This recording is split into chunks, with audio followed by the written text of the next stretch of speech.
You live under the illusion that you want what you say you want. But the conscious mind is not the architect of your life. It is the narrator, and it narrates stories it barely understands. The real authors live elsewhere in the dark corridors of your childhood, in the unspoken rules you absorbed long before you had language, in the compromises you made just to stay safe. You wake each day into a life shaped less by choice than by defense. Not freedom, but adaptation. Not will, but protection. Because beneath every decision, every hunger, every fixation, there lives a desire so old and so buried that you no longer question its authority. You call it personality. You call it preference. But it is structure. It is survival. It is what you learned to want when what you needed wasn't available. These are the hidden desires, and they shape your reality more than truth ever could. The desire to be invisible. You don't name this one. You dress it in competence, in quietness, in being low maintenance. You convince yourself that needing less makes you more lovable. But beneath that mask lives the same fear. If I am fully seen, I will be rejected. So you shrink. You silence your instincts. You become agreeable. You are praised for it. And you mistake that praise for safety, the desire to be rescued. You call it romance, chemistry, destiny. But what you seek is not love. It is permission to collapse, permission to stop holding it all together, to be picked up finally from the floor where your grief has lived untouched for years. You do not want a partner. You want a parent. And this longing will disguise itself as passion until you unmask it. The desire to be punished. You sabotage the good. You procrastinate until it hurts. You stay with people who diminish you. You call it bad luck. But it's not luck. It's loyalty. Loyalty to an inner law. That joy must be paid for. That success must be earned with suffering. You are not lazy. You are not broken. You are simply keeping the score the way someone taught you long ago. The desire to be needed. You become the helper, the savior, the one who never asks, only gives. But giving is how you disappear. You are not generous. You are terrified. Terrified that if you stop proving your value, you will be left. So you give until you're empty. And then you blame the world for not noticing you're gone. The desire to dominate. You chase power, not because you are cruel, but because you are afraid. Afraid of being small again.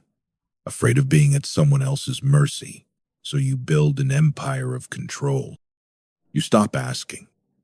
You start taking. But no amount of conquest will quiet the child in you who still believes that control equals safety, the desire to remain innocent. You refuse to look at your own capacity for harm. You project your shadow onto others. You insist on being the victim, even when you are not, because to be fallible would be to be responsible, and responsibility threatens the fragile identity you built to survive. The desire to be reborn. This one lives in your silence, in your restlessness, in your rage. It is the part of you that knows this life is too small. The part that aches, not to be happy, but to be whole. The part that is willing to lose everything you built on fear, just to remember who you were before the world taught you to forget. These are not wrong. They are not shameful. They are human. They are the scaffolding of your unconscious. And only when you name them can you begin to see where your life has been made out of defense, not design. To name them is not to shame them. It is to bring them into awareness, to meet them with honesty, not judgment, to let them inform you, not govern you, because only the self that includes its shadow can ever be free. And only the life built from wholeness can ever feel real, not by introducing more desires, but by entering each one more deeply, stretching them open, unfolding what they protect. Because these desires are not symptoms, they are defenses. And behind every defense is a history of pain that had nowhere else to go. Let us go deeper into the desire to be invisible. It begins before you even know your name, when your needs were too loud for someone who could not meet them, when your tears irritated, when your joy disrupted, when your presence was too much for the people you needed most. So you learned to dim. You turned yourself into background noise. You became fluent in subtlety, how to disappear without vanishing, how to be useful but never central, how to feel deeply but never burden anyone with your depth. Invisibility became your sanctuary and your prison. Because now, even in rooms where you are wanted, you do not trust your right to exist. You interpret neutrality as rejection. You misread absence of praise as danger. You panic when you are fully seen, because visibility feels like exposure, and exposure feels like risk. But what you fear isn't attention. It's abandonment. Once someone sees the real you, so you hide. And then you resent the world for not finding you. Now the desire to be rescued. This one lives in your longing. It sounds like romance. It feels like obsession. It looks like fate. But what you are really seeking is a kind of permission to fall apart without falling through. You want someone to hold your grief without flinching. You want someone to say, you don't have to carry it all alone anymore. But you don't ask. You seduce. You wait. You perform closeness and hope someone sees through the act. And when they don't, you call them unloving. But really, you never let them in. You wanted them to break down the door you never admitted was locked, because you learned that needing was dangerous. That dependence meant debt. That asking was weakness.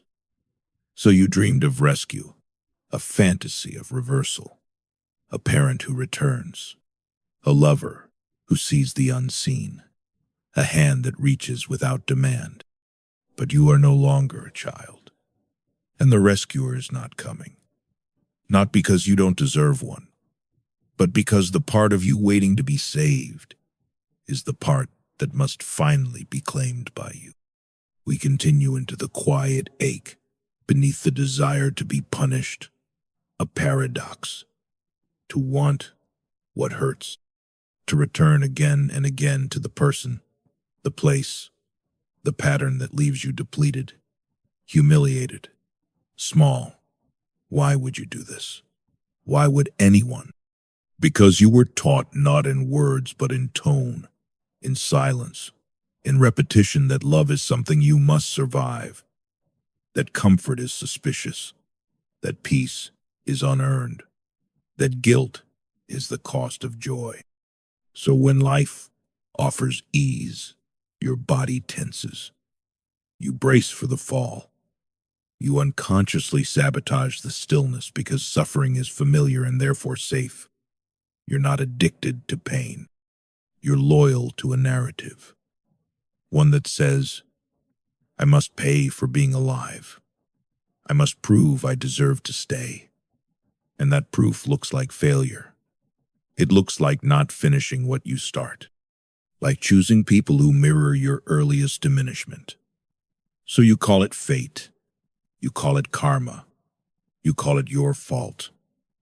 But what it really is memory, living memory, playing itself out through your choices, until you finally see the pattern and refuse to play your old part. The punishment you keep recreating is not something you want. It's something you believe you owe. But you don't owe your pain anything. You don't need to keep returning to the wound to prove it happened. You don't need to lose to confirm your worth. You don't need to bleed to feel alive. The guilt is not truth.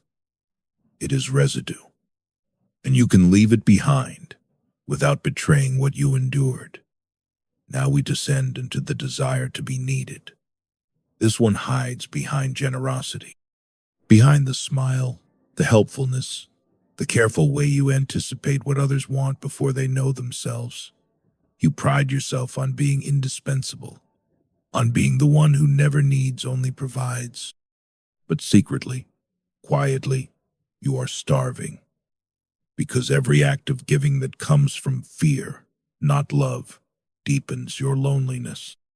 You give not from abundance, but from hope that if you pour enough of yourself into others, they'll finally pour something back. But they don't, because they've learned that you don't ask. And they believe you when you pretend to be fine. So you disappear behind service. You become a function instead of a person. And when you're empty, you blame them. But the truth is, you trained them to take without giving. Because somewhere long ago, you learned that being needed was the closest thing you could get to being loved. So you became useful, essential, irreplaceable, but also invisible. You were never taught that you could be loved just for being. So now, you will have to teach that truth to yourself by saying no, by letting others hold their own weight, by disappointing people in order to remain intact, because your worth is not measured by how much of yourself you sacrifice. It is measured by how much of yourself you keep. We continue into the hunger behind control, the masked terror inside the desire to dominate. The desire to dominate is not born from cruelty. It is born from helplessness. It is the unconscious retaliation of someone who once had no say, no exit, no protection. You do not want power for its own sake. You want power so you will never again feel what you felt when someone else had it over you. You were made small. You were made silent. You were told to obey, to adapt, to disappear, and you did. You did it so well that it became your blueprint, until one day it cracked, and something louder emerged, something that said, never again. So now you control.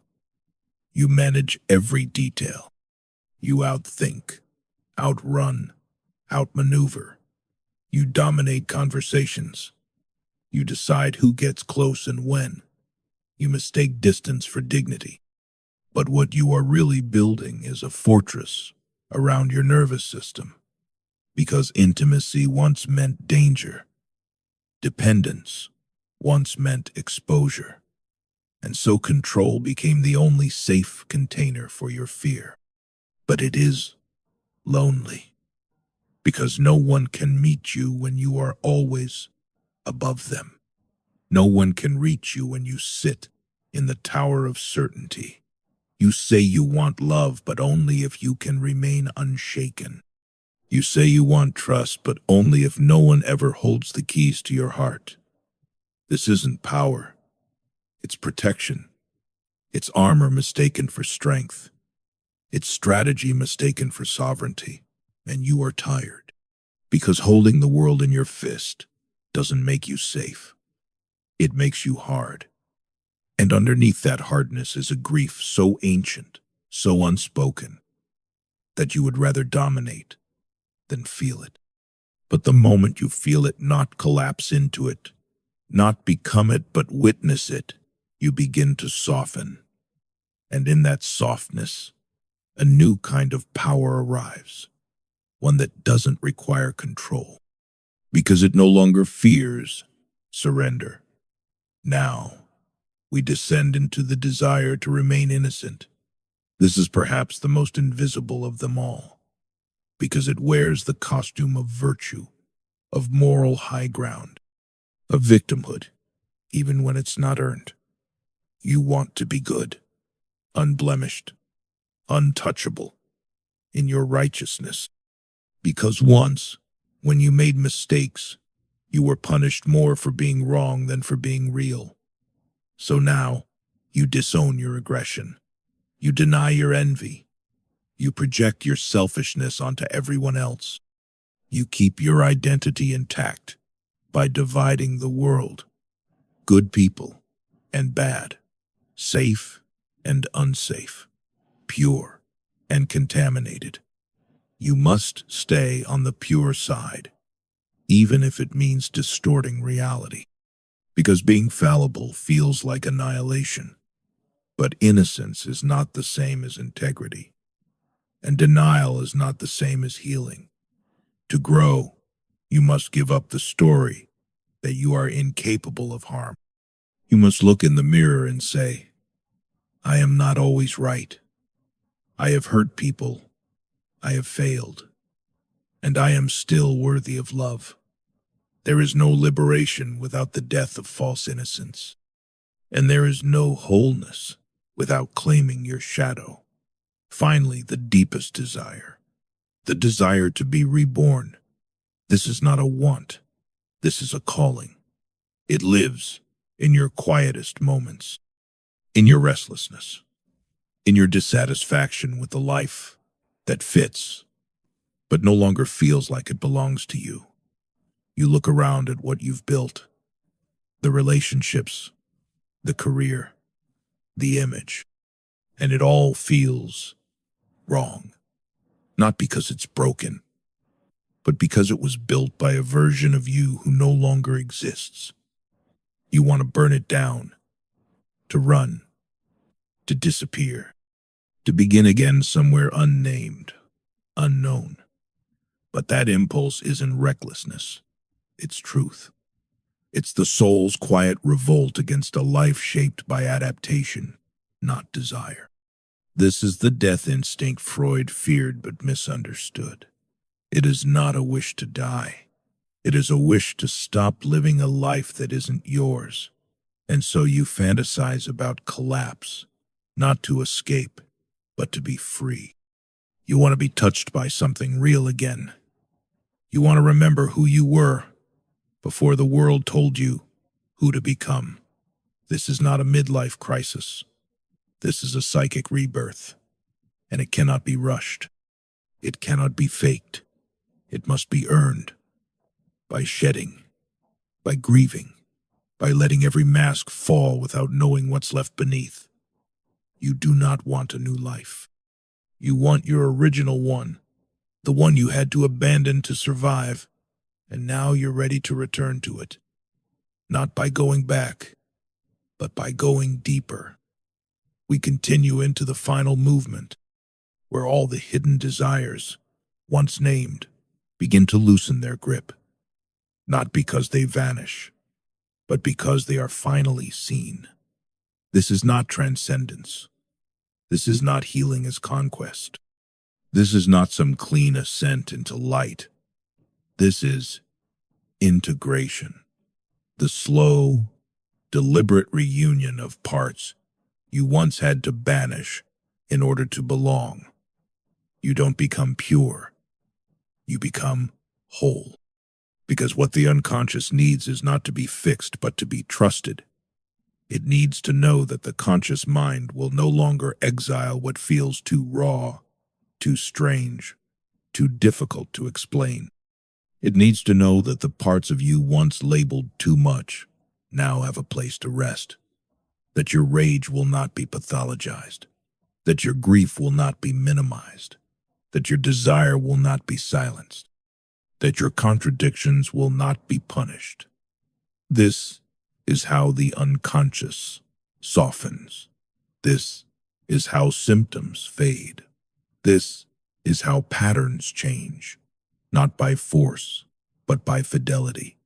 You stay with yourself. You stop abandoning the inner life the moment it threatens the outer one. You breathe through the shame without turning it into performance. You speak through the trembling without wrapping it in apology. You let your pain tell its whole story, not just the part others find palatable. And as you do, the internal war begins to end, not with peace, but with presence. You stop needing to be innocent. You stop needing to be superior. You stop needing to win, escape, control. You begin to live in ambiguity and call it truth. You are no longer a set of defenses. You are a self, not perfect, but intact, not pure, but coherent. This is not freedom from suffering. It is freedom from self-abandonment. And that, quietly, changes everything. You walk through the world differently now, not as someone healed, but as someone who no longer hides the wound. Not as someone certain, but as someone finally willing to not know. You do not reach for rescue.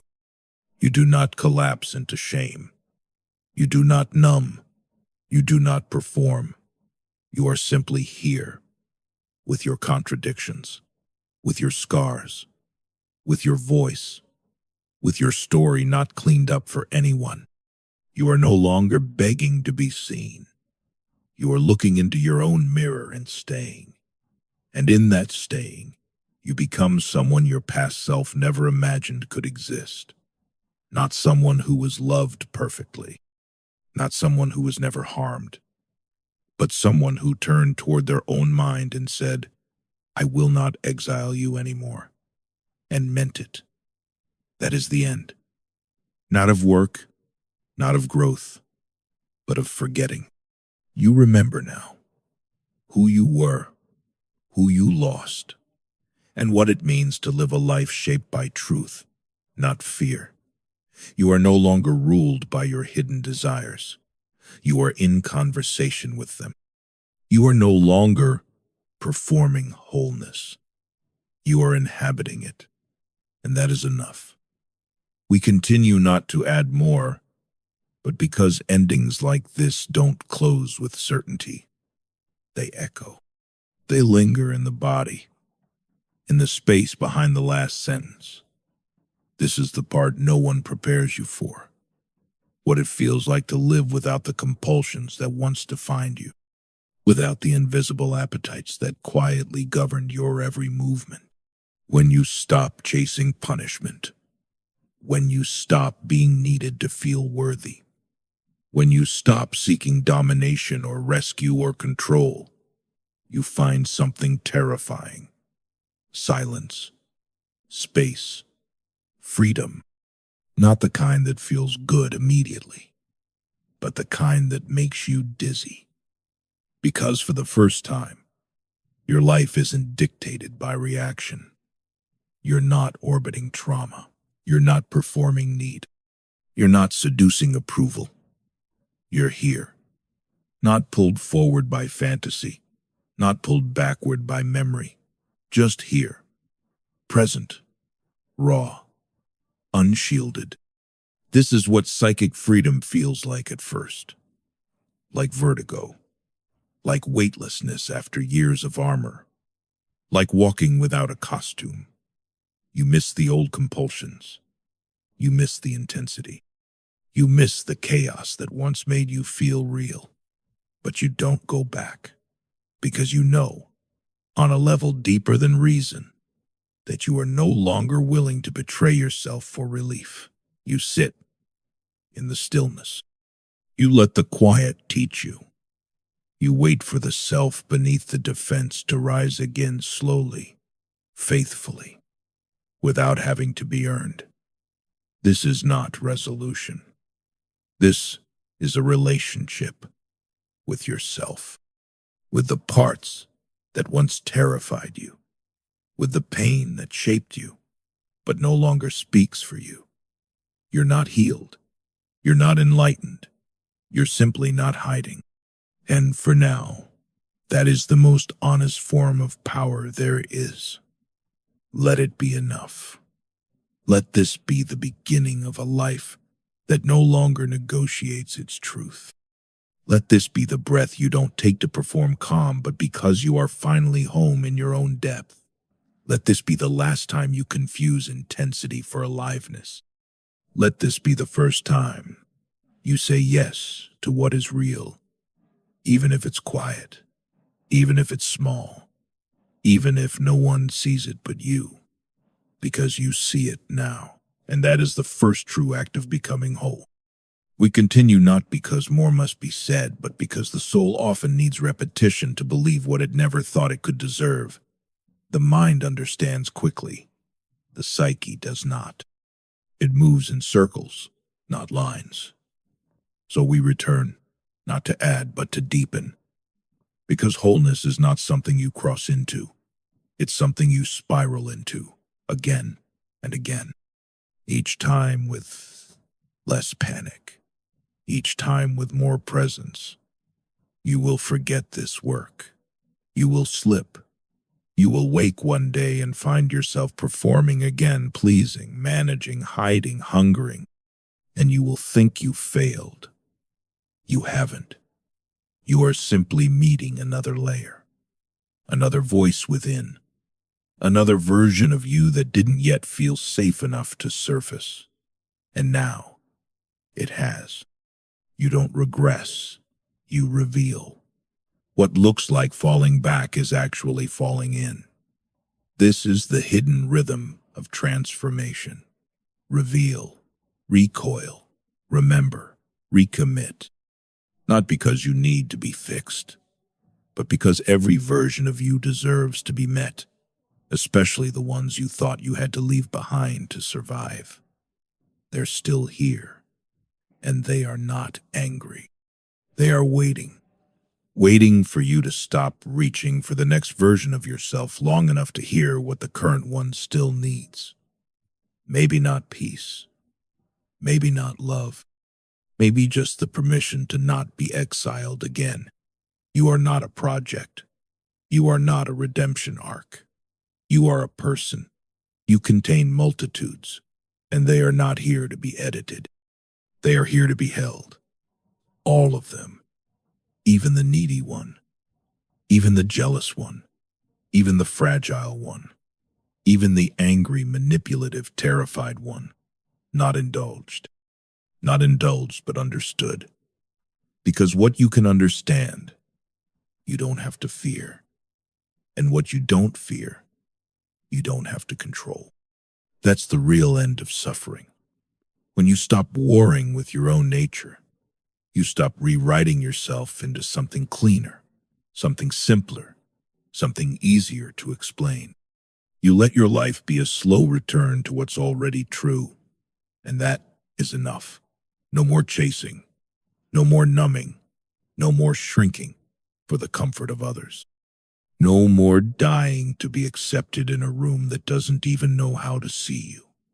This quiet recognition of what you are and what you will never be again, this is your becoming.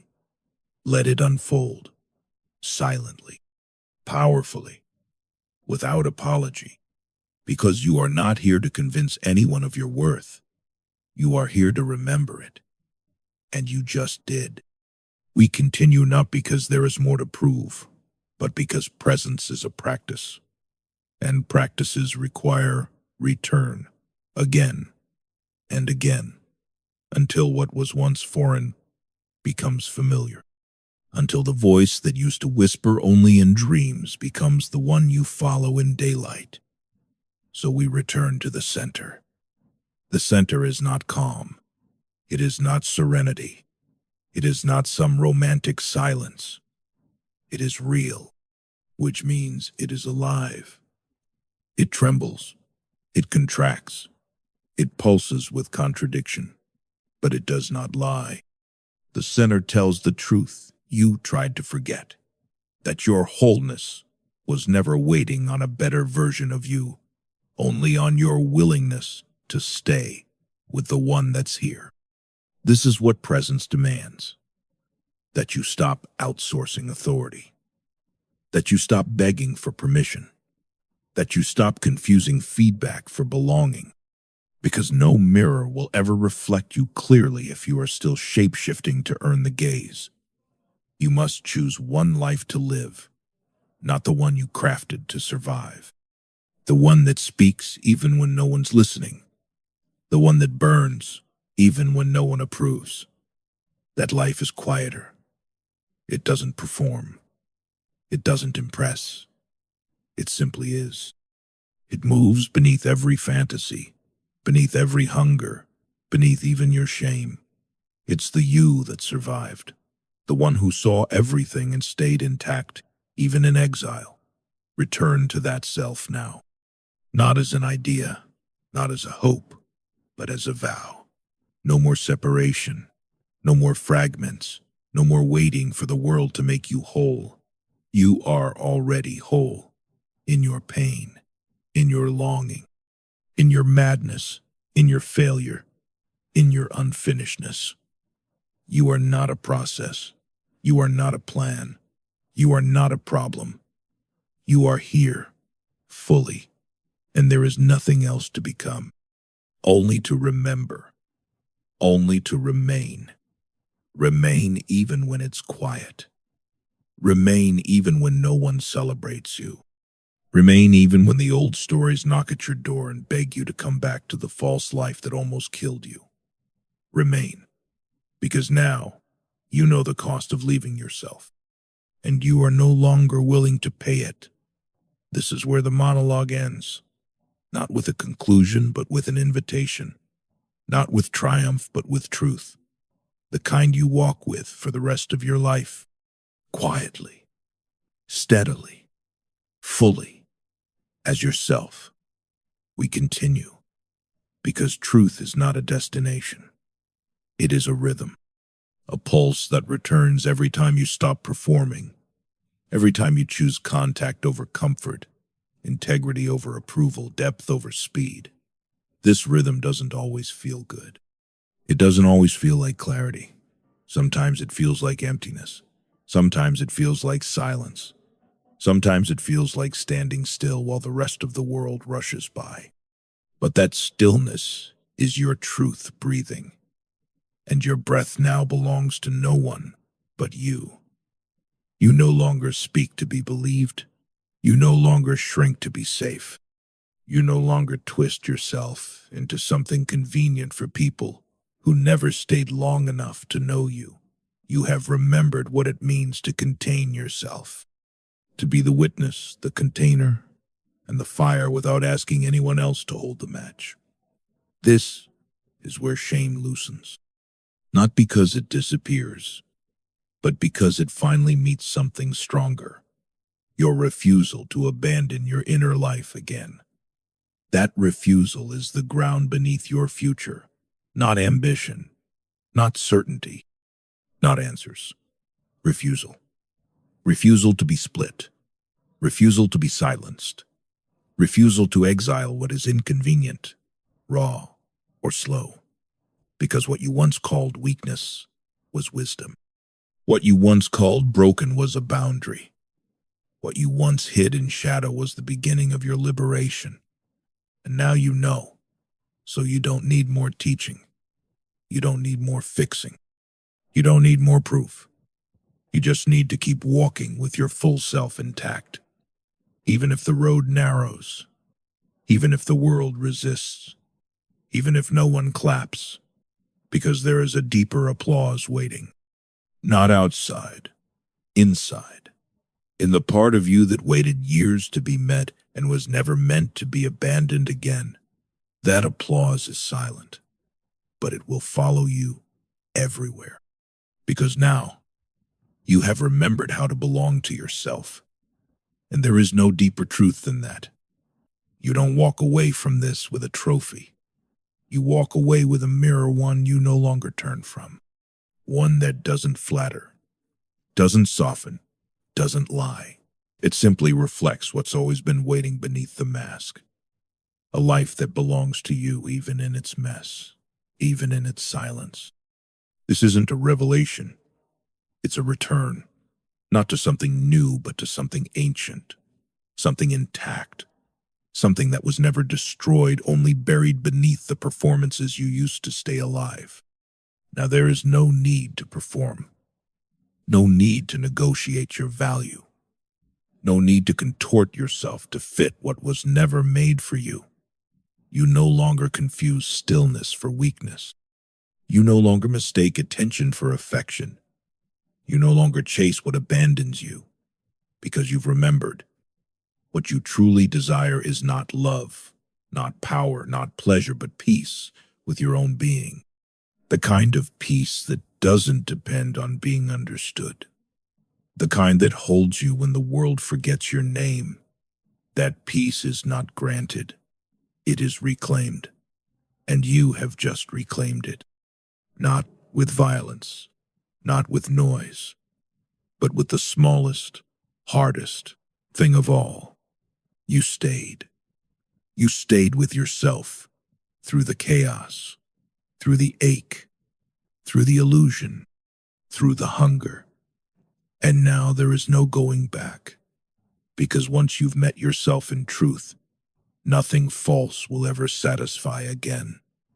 That is the end, not of pain, not of uncertainty, but of exile. You are home now, inside your own skin, inside your own knowing. No more disguises, no more delay, just this, you, fully, finally, here.